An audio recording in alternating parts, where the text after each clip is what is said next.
Don't hinder the Jinder, ये सिर्फ कहा नहीं जाता लेकिन फॉलो भी करना होता है। बिकॉज टोनी खान जब इसके अगेंस्ट गए हैं तो जिंदर महल ने उनको जमकर बचा डाला है। So hello everybody and welcome back to new video. Modern day Maharaja Jinder Mahal, अब उन्हें एक वर्ल्ड टाइटल की अपॉर्चुनिटी मिलेगी WWE कंपनी के अंदर। By the way recent time में टोनी खान ने थोड़े पंगे लेने के ट्राई किए, कहा जिंदर महल को वर्ल्ड टाइटल की घंटा अपॉर्चुनिटी नहीं मिलनी चाहिए। तो जो जिंदर महल ने रिप्लाई दिया उसके कारण वो यूएसए के अंदर ट्रेंड हो रहे हैं। तो समझ लो अगर यूएसए फैंस एकदम पसंद कर रहे हैं हमारे मॉडर्न डे महाराजा को, उन्होंने बहुत भयंकर वाला काम की है। हम लोग मंडे नाइट रॉ की रेटिंग, सीएम पंक के एलिमिनेशन चेंबर के अपोनेंट और भी कुछ अपडेट्स के बारे में इस वाली वीडियो के अंदर डिस्कस करेंगे। So hello everybody and welcome back to new video. लगा टोनी खान को कि जिंदर महल को टारगेट करता हूं, सॉफ्ट टारगेट है, क्या ही बोलेगा, ऑडियंस क्या ही सपोर्ट करेगी, लेकिन रिएक्शन थोड़ा उल्टा हो गया और जिंदर महल यूएसए के अंदर ट्रेंड हो चुके हैं। एंड इवन जिंदर महल को एकदम भयंकर वाला कहते हैं ना बेबी फेस वाला रिएक्शन मिल रहा है हर जगह, तो उसके बारे में हम लोग बात करने वाले हैं। So without wasting any time let's begin this video को शुरू करेंगे recently Monday night raw episode की रेटिंग या फिर कह लो व्यूअरशिप के बारे में। रिसेंटली जो शो था, शो पर सीएम पंक का ओपनिंग में ड्रू मैकिंटायर के साथ में, बाय द वे शो के मेन इवेंट में कोडी वर्सेस नाकामुरा के बीच में मैच हुआ। शो पर सेथ रॉलिंस जिंदर महल का भी हुआ सेगमेंट, लेकिन क्या जो शो की व्यूअरशिप है वो अच्छी खासी आ पाई है। तो देखो इस हफ्ते जो व्यूअरशिप है ऑफकोर्स उसे डाउनफॉल के अंदर हल्का सा जाना ही था। इस हफ्ते जो एवरेज व्यूअरशिप आई है मंडे नाइट रॉ की वो 1.46 मिलियन आई है, और जबकि रॉ के सामने था कॉलेज फुटबॉल नेशनल चैंपियनशिप का गेम। तो अगर वो गेम था तो ऑफकोर्स रेटिंग हल्की सी डाउन जानी ही थी। लेकिन तुम लोग को बता दो शो की ओपनिंग यानी कि सीएम पंक और ड्रू मैकिंटायर के सेगमेंट ने 1.76 मिलियन व्यूअरशिप स्कोर की है। बात करें घंटे वाइज ब्रेकडाउन के बारे में, पहले घंटे में व्यूअरशिप आई है 1.54 मिलियन, दूसरे घंटे में व्यूअरशिप आई है 1.49 मिलियन, तीसरे और फाइनल घंटे के अंदर व्यूअरशिप आई है 1.37 मिलियन। तो लगातार रॉ की रेटिंग ऑफकोर्स जैसे जैसे घंटा बीतता गया वैसे रेटिंग डाउन जाती गई, लेकिन फिर भी सीएम पंक को जो मेरे लग रहा है मैकिंटायर के सेगमेंट ने अच्छे खासे नंबर स्कोर्स किए और उतनी बुरी रॉ की रेटिंग भी नहीं जितनी पहले आती थी। चलो बढ़ते हैं इसके बाद वाली अपडेट की तरफ। इस बार मॉडर्न डे महाराजा जिंदर महल के बारे में जुड़ी है। एंड जिंदर महल को टारगेट करके टोनी खान को ये लगा वो कूल बनने वाले, उन्होंने बहुत अच्छा काम कर दिया है, लेकिन कहते हैं ना don't hinder the Jinder, because Jinder महल ने रिसेंट टाइम में जो रिप्लाई दिए उससे वो यूएसए के अंदर तक ट्रेंड हुए हैं। पहले पूरी स्टोरी के बारे में बात करते हुआ क्या, रिसेंट टाइम के अंदर टोनी खान कुछ ट्वीट्स करते हुए नजर आए जहां पर उन्होंने यूएसए नेटवर्क को भी टैग किया। एंड इवन उन्होंने एक लाइन लिखी या फिर एक पूरा पैराग्राफ लिखा जिसको मैं शॉर्ट फॉर्म में तुम्हें बताता हूं। उन्होंने कहा हुक जो कि AEW स्टार है, उनका जो पूरा कहते हैं ना वहां पे विनिंग रेशियो है वो है 28 मैचेस के अंदर जीत और 1 मैच के अंदर हार। इतनी अच्छी विनिंग स्ट्रीक के बाद भी वो जब चैलेंज करने आते हैं चैंपियन को, तो जो अपने ऑनलाइन प्लेटफॉर्म है या फिर जो क्राउड है वो उस चीज को आउटरेज करता है, उसके अगेंस्ट होता है कि भाई हुक कैसे चैलेंज करने जा रहे हैं। जिंदर महल जो कि पिछले 1 साल के अंदर कोई भी चीज नहीं जीता है, उसका कोई भी सिंगल्स मैच के अंदर विक्ट्री रिकॉर्ड नहीं है, वो अचानक से वापस आता है और उसे एक वर्ल्ड टाइटल शॉट मिल रहा है। तो भाई इस चीज का लोगों के अंदर गुस्सा क्यों नहीं है, ये चीज टोनी खान ने कही थी। इवन जब यूएसए नेटवर्क की बारी उन्होंने यूएसए नेटवर्क को भी कहा कि भाई जो केज मैच वाले हैं ना उनको तुम जाके चेक करो, जो जिंदर महल ने पिछले 364 डेज यानी कि कंप्लीट पूरे ईयर के अंदर एक भी मैच वगैरह जीता नहीं है। तो अगर ये चीज तुम ऐसे करो तो जिंदर महल को ज्यादा और बड़े मैचेस में डालो। ओवरऑल क्रिटिसिज्म ये था कि जिंदर एक भी मैच नहीं जीता है, उसे वर्ल्ड टाइटल अपॉर्चुनिटी मिल रही, क्राउड खुश है।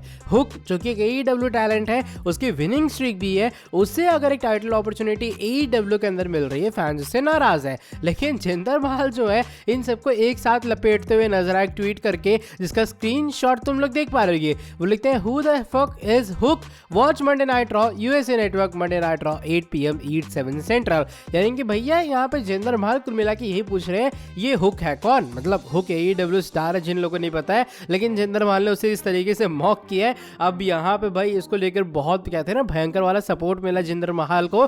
मतलब बंदा 1-2 दिन पहले one of the biggest heel था जब द रॉक की जगह आया था, लेकिन आज ऑल ओवर द इंटरनेट उन्हें भयंकर सपोर्ट मिल रहा है हर फैन की तरफ से कि भाई जिंदर महल तुमने तो कमाल का डाला, तुमने AEW टोनी खान इन सबकी एक साथ बता डाली। इवन कोरी ग्रेव्स एंड जो बाकी WWE के रेस्ट ऑफ द सुपरस्टार्स हैं उन्होंने भी सपोर्ट दिखाया ये कह के भैया जिंदर महल रूल्स। तो अभी फिलहाल भाई ये कुछ चीजें हुई जो कि मुझे लगा तुम लोग को बतानी चाहिए। तो देखो टोनी खान भाई आगे से पंगे मत लेना, स्पेशली हमारे मॉडर्न डे महाराजा से, वरना जिंदर महल तुम्हें पेल के रख देगा।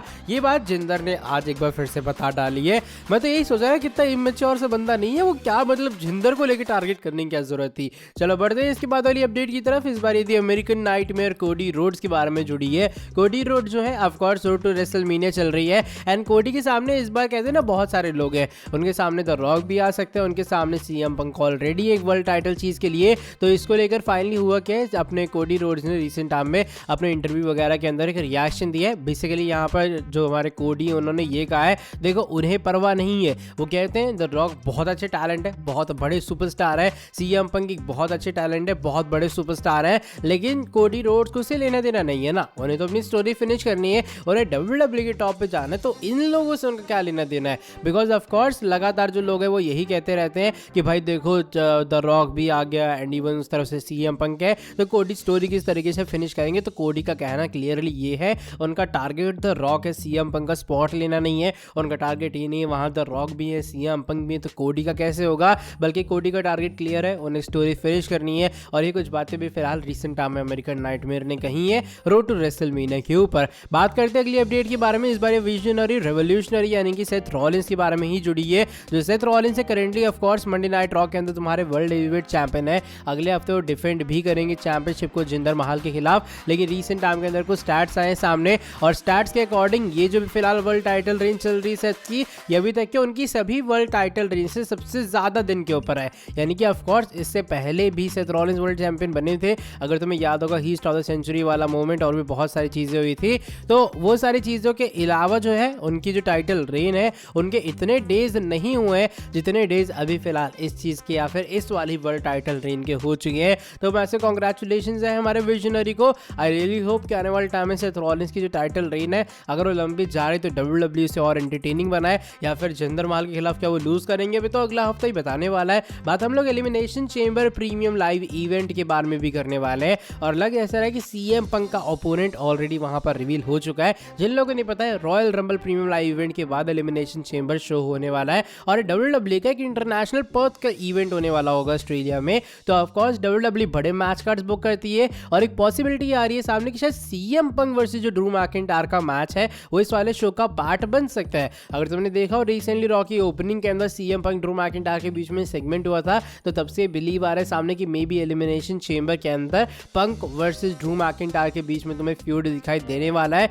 अब WWE इस वाले फ्यूड को किस तरीके से बिल्ड करेगी ये बात कंफर्म नहीं, लेकिन मुझे जहां तक लगता है ऐसा हो सकता है कि सीएम पंक रॉयल रंबल जीतेंगे एंड ड्रू मैकिंटायर को शायद वो आखिरी में या फिर सेकंड लास्ट एलिमिनेट करेंगे। बस इससे ड्रू मैकिंटायर फ्रस्ट्रेट होंगे, वो कन्फ्रंट करेंगे पंक को और कन्फ्रंट करने के बाद एलिमिनेशन चेंबर के अंदर इनका मैच होगा। अब ये चीज दोनों के लिए बेहतर है बिकॉज सीएम पंक जो है वो रोड टू रेसलमेनिया में अगर रेसलमेनिया 40 मेन इवेंट करने जा रहे हैं, एलिमिनेशन चेंबर के अंदर एक बड़ी विक्ट्री उनके लिए मायने रखेगी। On the other hand Drew McIntyre अगर वो रॉयल रंबल नहीं जीत पाते हैं, I think a feud against CM Punk एक अच्छी खासी चीज होने वाली है उनके लिए। बाकी लेट्स सी क्या होता है आने वाले टाइम के अंदर भी। फिलहाल यही कुछ बातें जो कि मैं तुम लोग को बता सकता हूँ। इसको लेकर तुम्हारा क्या ओपिनियन है शेयर कर देना कमेंट सेक्शन के अंदर कि तुम्हारे हिसाब से सीएम पंक और जिंदर महल का मैच होना चाहिए। चलो bye the way that is it for today video. अगर तुम्हें ये वाली वीडियो पसंद आई है, इस वाली वीडियो को तुम लोग नीचे लाइक कर दो। साथ ही में जो लोग चैनल के ऊपर न्यू है सब्सक्राइब नहीं किए सब्सक्राइब कर देना चैनल को और बेल नोटिफिकेशन को कर दो ऑन। मैं तुमसे मिलता हूँ कि नेक्स्ट वीडियो के अंदर बहुत ज्यादा जल्दी।